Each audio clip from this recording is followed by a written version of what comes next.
नेपाल के बारे में आप लोगों ने सुना होगा। नेपाल में आजकल जेनजी लोगों का राज चल रहा है। जेनजी की पार्टी है। जेनजी लोगों का जो सोच है और जो अपने देश के लिए काम कर रहे हैं कितने अच्छे हैं। बहुत सारे देश ऐसा सोच रहे हैं कि अरे मैं किन से भी चीज़ों पे, बहुत ऐसे ऐसे मुद्दे हैं जिस पे मैं क्या रूल्स लगाऊं ना लगाऊं, लेकिन जेनजी ने सोचा नहीं बिल्कुल और लगा दिया। किस पे लगा दिया? उन्होंने प्राइवेट स्कूल, प्राइवेट कोचिंग बंद कर दी है और उन्होंने सीधे बोल दिया कि भाई जितने भी गवर्नमेंट सेक्टर के लोग हैं उनके ही बच्चे गवर्नमेंट स्कूल में ही पढ़ेंगे, यानी जो वहाँ की नेपाल की जो स्कूलें हैं गवर्नमेंट वहीं पढ़ेंगे। प्राइवेट संस्थाओं को बंद किया जाए। अच्छी बात है, ये करना चाहिए, क्योंकि प्राइवेट संस्थाएं तभी हैं ना। प्राइवेट संस्थाएं तो सबसे पहले महंगी है और प्राइवेट संस्था इसलिए आ रही है क्योंकि सरकारी संस्थाओं में पढ़ाई नहीं हो रही है। तो आप बिल्कुल अगर गवर्नमेंट संस्थाओं में अच्छा शिक्षा देना शुरू करेंगे तो ऑलरेडी नहीं आएंगे, वो तो ऑलरेडी बंद ही हो जाएगा। लेकिन आप पहले से ही फरमान दे रहे हैं कि बंद कर देना है, तो अच्छी चीज़ है, बंद हो जाए। क्योंकि आजकल प्राइवेट जितने भी स्कूल हैं उनका इतना गंदा गंदा सिस्टम चल रहा है। पहले हम लोग पढ़ा करते थे तो एक नॉर्मल फ़ी हुआ करता था और एक बार एडमिशन हो जाता था तो जब तक वो स्कूल को ना छोड़ा जाए तब तक एडमिशन नहीं होता था। मतलब पढ़ाई ख़त्म हो जाने के बाद या उस स्कूल से अपना नाम कटवा के किसी और स्कूल में गए, फिर दोबारा आए तो एडमिशन होता था, री एडमिशन। लेकिन यहाँ पे री एडमिशन के नाम से हर एक साल, मतलब एक क्लास अगर LKG में पढ़ रहे हैं तो UKG में गए तो एडमिशन, UKG से 1 में गए तो एडमिशन, 1 से 2 में गए तो एडमिशन, यानी कि रेगुलर साल आपको एडमिशन करवाना ही करवाना है। पहली बात तो ये है। और बुक का सिलेबस हर साल चेंज होना है।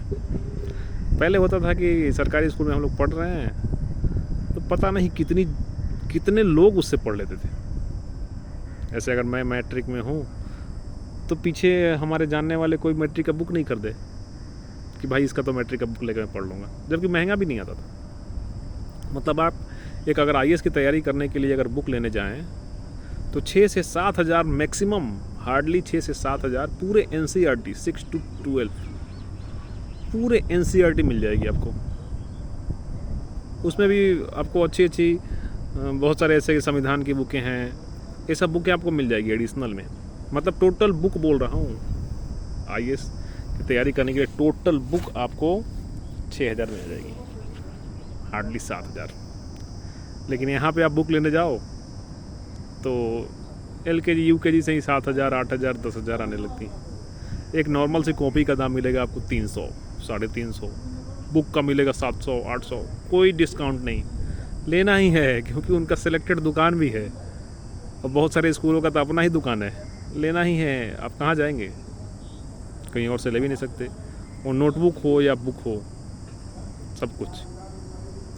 तो जो इन लोगों का लूट मचा रखे हैं लोग, तो गवर्नमेंट से दरख्वास्त भी रहेगी कि आप इस चीज़ को अपने इंडिया में भी लागू करें, क्योंकि नेपाल ने तो लागू कर दिया। नेपाल ने एक और चीज़ अच्छा किया है। उन्होंने किया क्या है कि बोला है कि जो भी रेप पीड़ित, रेप घटना में पीड़िता के द्वारा जो भी पाया जाएगा, यानी जो भी उसमें संलिप्त पाया जाएगा, उसको 24 घंटे के अंदर मौत की सजा दी जाएगी। बहुत ही सराहनीय पहल है। बालेन शाह जी को मेरे तरफ से बहुत बहुत हार्दिक शुभकामनाएं इन सब चीज़ों के लिए। इंडिया में भी ऐसा कुछ होना चाहिए जिससे उठ के वो आगे काम कर सके। ऐसा रूल्स होना चाहिए, नहीं तो पता चलता है कि भाई किसी ने सामूहिक बलात्कार किया, किसी ने कुछ किया, सज़ा हुई 2 4 5 6 महीने, फिर बाहर आ गए भाई, फिर से वही दुष्कर्म कर रहे हैं। रेप जैसी घटना अगर कोई भी कर रहा है तो उनको मौत की सज़ा होनी ही चाहिए। भले 1 सप्ताह के अंदर दे दो, मेरे समझ से तो उसी दिन मार दो। जो रेप जैसा कांड है वो होना ही नहीं चाहिए।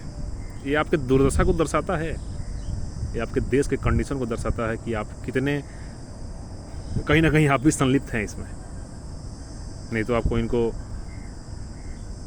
कानून बनाने में क्या क्या दिक्कत आ रही है। इतने सारे कानून आप बनाए जा रहे हैं, इस पर भी कानून बनाओ, टीचिंग पे कानून बनाओ, सेहत पे कानून बनाओ, सुरक्षा पे कानून बनाओ।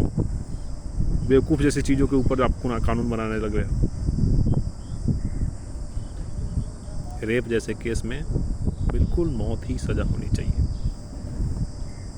ऐसे बालेन शाह जी को मेरी तरफ से हार्दिक शुभकामनाएं उनके पीएम बनने पे, और ऐसे ऐसे कदम उठाने के लिए इंडिया से भी आप लोगों के बहुत सारे प्रशंसक हैं जो आपको सपोर्ट करेंगे, बिल्कुल करेंगे, जितना हो सके उतना करेंगे।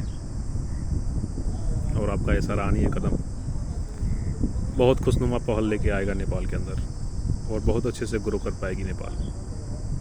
मिलते हैं नेक्स्ट वीडियो में। अपना कमेंट बॉक्स में अपना थिंकिंग ज़रूर डालें।